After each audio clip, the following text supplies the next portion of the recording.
So an update on the weather situation we have across the area this morning. The snow has ended and is moving off to the east. We do have, interestingly enough, a little bit of lake effect snow on some of our lakes this morning, so there could be a few more bands of very light accumulation in some areas across the area.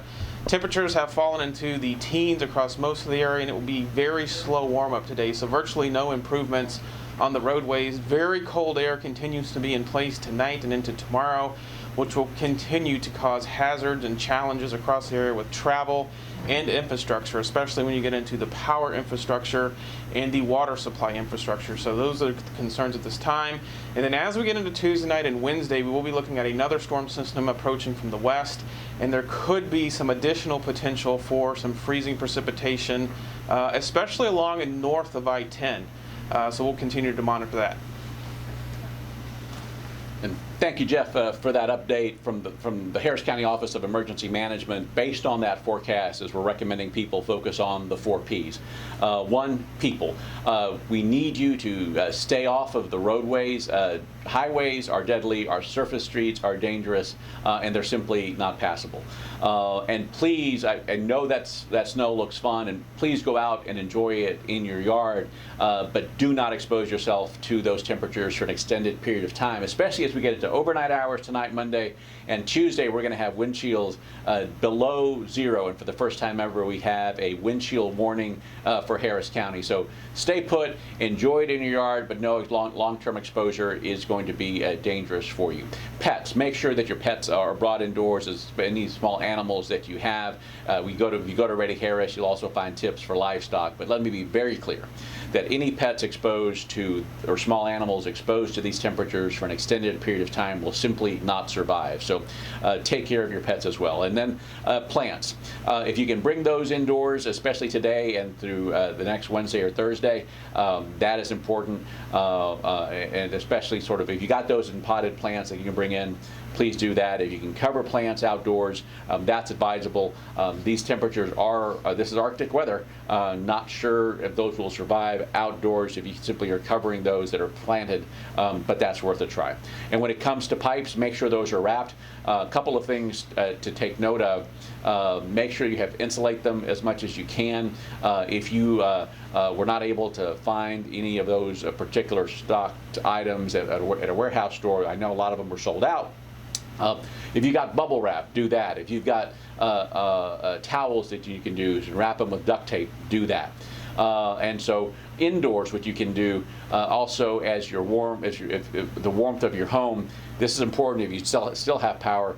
Open your cabinets, open your closet doors, and the strategy there is to make sure that, especially for those pipes that are on the exterior walls, the warmth of your home can sort of be conveyed to them in that regard. So I do want to address the power issue. We have addressed the issue that roadways are essentially shut down. We are seeing power loss throughout this region. We're seeing it throughout the state, and my expectation and what I'm hearing from our utility providers is that is likely to continue. So a few things. Part of those power outages are from ERCOT, our state regulatory agency for power. They're trying to make sure that they have enough power to meet the demand. Right now, the demand for power is exceeding the availability to provide it. A few things that you can do to contribute to that, to reduce those rolling brownouts and blackouts. Try to lower your thermostat down to like 68 or 70 rather than the higher 70s to do your part to do that, and that will minimize the number of rollouts that will be taking place. Secondly, these temperatures and the ice accumulations are creating infrastructure demands not associated at all with sort of the demand side. So this could be ice accumulations on power lines that are causing problems to power. The cold itself is causing infrastructure problems in terms of the provision of power, and these are statewide issues. So Texas has one power grid, and we're not connected to other power grids like the rest of the country, so we cannot import more power. So the challenge is when there are disruptions, it is a cascading effect, and the challenge is We're going into colder temperatures. We're going to be monitoring that closely, and unfortunately, we could see more power outages before that gets any better.